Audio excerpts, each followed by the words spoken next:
Busy season is either right around the corner or it's already here. And I know you're stressing out if your phone's not ringing right now. Every year I talk to contractors who spent the slow months not working their pipeline, not investing in marketing. And then when busy season hits, they're like, oh crap, time to get going. And they're scrambling, trying to figure out how to get jobs on board. They're trying 5 different things at once, just seeing what's going to work. And in this video today, I'm going to cut through that noise, show you exactly what's working, no fluff, show you what's not working as well, and tell you what you should be focusing on to get your calendar filled up as soon as possible. That sounds good to you? Let's get right into it. So the first thing that you should be doing is your pipeline or referrals and word of mouth. Now, this is not a scalable strategy. This isn't something that you should rely on at all. If you only do this, you will fail. But this is something that you should do. So what I would do here is I'd go back and reach out to past customers, hit them with some sort of offer, do a mass email blast, call every one of them. Just depends on how many you have. It also depends on what type of service you do. Like if it would make sense to go back and do something. Like if you're a roofing contractor, for example, they're probably not going to need a new roof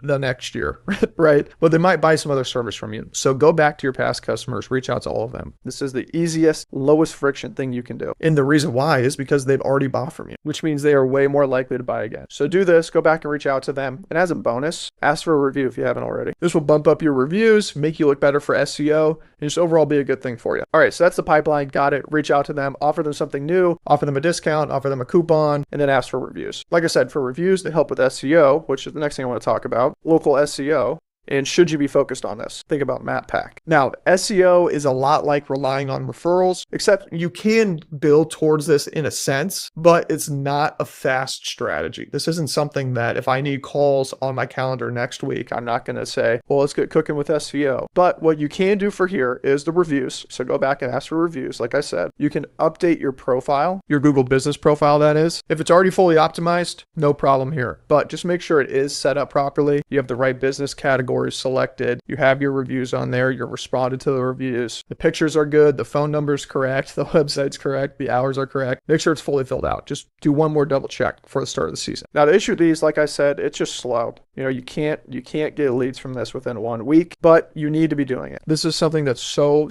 valuable for your business. If you can get this set up properly, do not put this off. Just work towards it. Again, the best way to do this is just getting reviews and having a nice profile. Doing that more and more and more is great. There are more advanced strategies such as opening up multiple locations and doing it that way, which you can do, but I would not focus on it right now if your goal is next month. So what's the next strategy for you? Well, that would be canvassing, door knocking. I would start doing this in either one of 2 scenarios. If you're new and you don't have much cash flow and you have a lot of time, this is what I would start doing. Cold outreach, reaching out to homeowners who need whatever service it is you provide. So if you're low on cash or rich on time, go ahead and do this. The only other time I would do this is if you've done it before and you have a team of canvassers that you can rely on. And it wouldn't be a big lift to get the team up and going. You don't want to spend a week or 2 trying to hire people and get them trained up to go canvassing. Not worth your time. Don't do that. If you have a team that's done it before and they're ready to go out and do it again, by all means, go watch the canvassing. Now the issue with this is by definition, it's cold outreach. The people you're knocking on the doors for don't already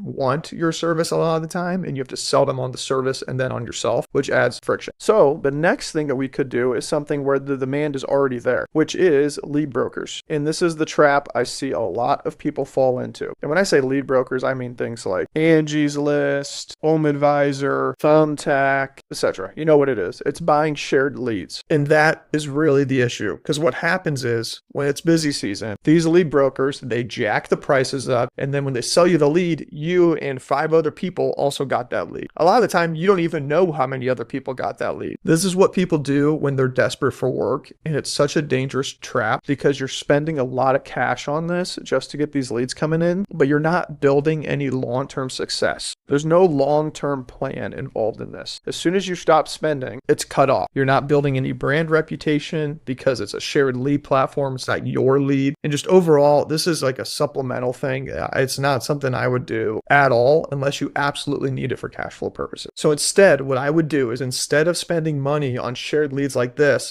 I would spend that money on Google pay-per-click ads. But I would do it the right way. Now, before I explain the right way to do this, I'm going to explain why I would choose pay-per-click. First reason, high-intent customers. These people are going out, typing into Google themselves, probably on their phone these days, not the computer as much, but they're typing in saying, I need this contractor. This is who I need. Who are the contractors around me who do this thing? And if your business shows up and they click on that ad, this is the highest intent lead you could ever get, the most likely to convert to a closed job. See, people get caught up a lot of the time on the cost per lead of a pay-per-click ad versus cost per lead of a lead broker. But the issue is the pay-per-click ad leads are just worth way more. They close more. They're more serious. They've picked your brand, not just your service, not just your industry like the lead brokers did. So pay-per-click ads are worth way more. They're highest intent. Another reason, it's fast. It takes maybe 1 week. Once your ads are launched, they can start showing top of the search results. You don't have to wait for SEO to kick in. You don't have to build an audience. As soon as you start paying, your ads are up there and you're ready to get some customers coming in. So it's super fast. Next, it's consistent. I know we're not super concerned about consistency right now. We just want to get some jobs in the door, but this is super consistent. Once you get your ads working, week after week, you can expect the same amount of calls. There's a huge benefit when you're trying to scale a business and hire people. Another huge benefit is it's scalable. If you're happy getting 20 leads a month, you can add more money and you can start getting 40 leads a month. It's scalable that way. Some of these other things like canvassing and door knocking and working the pipeline, they're not nearly as scalable as something like pay-per-click ads. And final reason I like them is because you have control. You can choose exactly what searches your ads show up for. You're a plumber and you only want to do water heaters, you can do that. If you only want to do drain cleaning, you can do that. If you want 75% service calls, 25% water heaters, you can do that. You can set this up your own way. You can adjust your budgets and you can grow the business the way you want it to grow. And you can be smart about your ROI. If you know that a lead for this type of service is worth more than a lead for that type of service, and launch 2 different campaigns that have those 2 different campaign goals. That's what's so good about Google Ads. So what's the right way to do it? There's 3 steps to doing this the right way. First step is high search intent. What that means is when you're setting up your account, you're selecting keywords and negative keywords and who you're targeting, you only want to target people who have very high intent of hiring the company. If you're a fence company, you don't want your ads to show up for people who are just searching wooden fence. The reason we don't want that is because we don't know if they're looking to hire somebody or not. That's just our product that we sell, it's our service that we do, but we don't know if they're ready to buy. It's a mistake I see a lot of people make when they're running Google ads, is that anything tangentially related to the service you do, you want your ad to show up for. That's not the way to do it. Only high intent is the way to do it. So instead, you would show it for